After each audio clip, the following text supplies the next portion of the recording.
L'anxiété se présente en temps normal dans des situations menaçantes ou difficiles, c'est une émotion utile.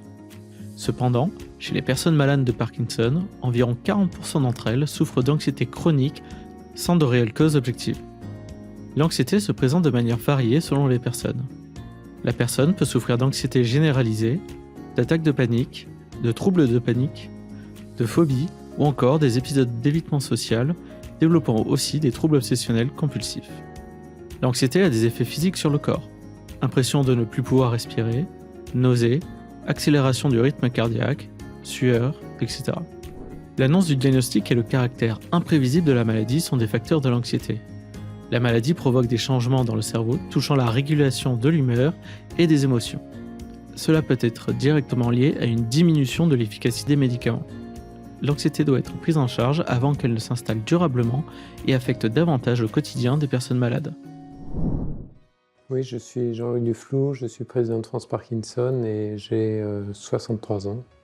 J'ai été diagnostiqué quand j'avais 51 ans, donc en 2011 maintenant. J'avais toujours été quelqu'un d'un peu anxieux, en fait. Je voulais toujours que les choses se passent bien, etc. Mais la maladie a beaucoup renforcé cette anxiété.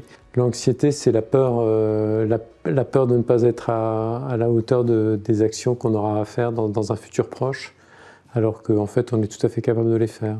Et cette anxiété, elle est venue notamment juste après le diagnostic, où j'avais beaucoup de mal à m'endormir, justement parce que je ressassais le diagnostic de la maladie de Parkinson. Parfois, elle revient notamment en fin de journée, où effectivement j'ai des pensées qui me mettent à être anxieux sur ce qui va se passer le lendemain et comment je vais appréhender les choses et comment je pourrais les surmonter, alors que fondamentalement, quand je me réveille après une bonne nuit, cette anxiété a disparu. Évidemment, l'anxiété ne se manifeste pas que pour les choses professionnelles, elle se manifeste aussi pour tout ce qui est familial, amical. Il y a quelque chose de peut-être de plus fondamental encore, c'est qu'on a l'impression que la maladie va continuer de progresser et ça crée une anxiété en fait importante, puisque fondamentalement ce qu'on souhaite, c'est ne jamais être dépendant et donc l'avancée de la maladie crée de l'anxiété. Quand la journée s'est bien passée, l'anxiété n'a pas tendance à augmenter en fin de journée, mais si vous avez des éléments qui vous ont contrarié dans la journée, en fin de journée, effectivement, le symptôme de l'anxiété se renforce. Et vous avez tendance en fait, à avoir du mal à vous endormir parce que vous ressassez des choses qui en fait vont se régler d'elles-mêmes à partir du moment où vous vous en occuperez. Donc je fais un travail sur moi-même quand je sens cette anxiété monter en me disant que fondamentalement ça ira mieux demain et effectivement ça va mieux le lendemain. Quand j'ai été diagnostiqué, je connaissais que le tremblement sur la maladie de Parkinson. Je ne savais même pas que la dépression était un des signes de la maladie, ni même l'anxiété. Et j'ai vraiment eu, au début du diagnostic, l'anxiété était vraiment très forte. C'est-à-dire que je voyais venir la nuit comme quelque chose qui me faisait peur en fait.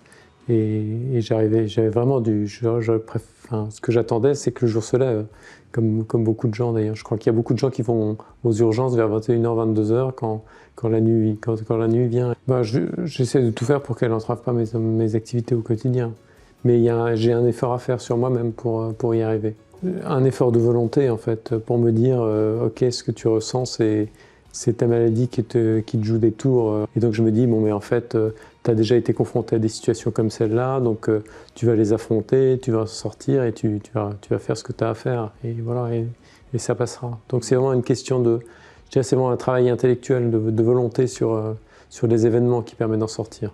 Bon, moi je vois une psy à peu près tous les 3 mois, donc elle m'aide à effectivement travailler sur ces notions d'anxiété, notamment quand je m'inquiète sur l'avenir de mes enfants ou sur des événements qui vont se produire. Elle m'aide à prendre du recul, puisque le recul permet aussi de se dégager de ce sentiment d'anxiété.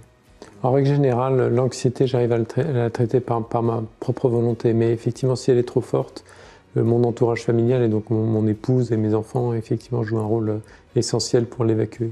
Globalement, d'ailleurs, quand les malades de Parkinson ont une tendance en fait, à vouloir se refermer sur eux-mêmes, s'isoler, et c'est justement quelque chose contre lequel il faut lutter tout le temps. En fait, il faut surtout maintenir le lien social, maintenir l'ouverture d'esprit, de partager au travers par exemple de la ligne d'écoute de France Parkinson ou de s'inscrire dans les activités et parler. Sinon, effectivement, c'est des choses qui finissent par vous submerger. Et plus on les partage, plus on arrive à lutter contre.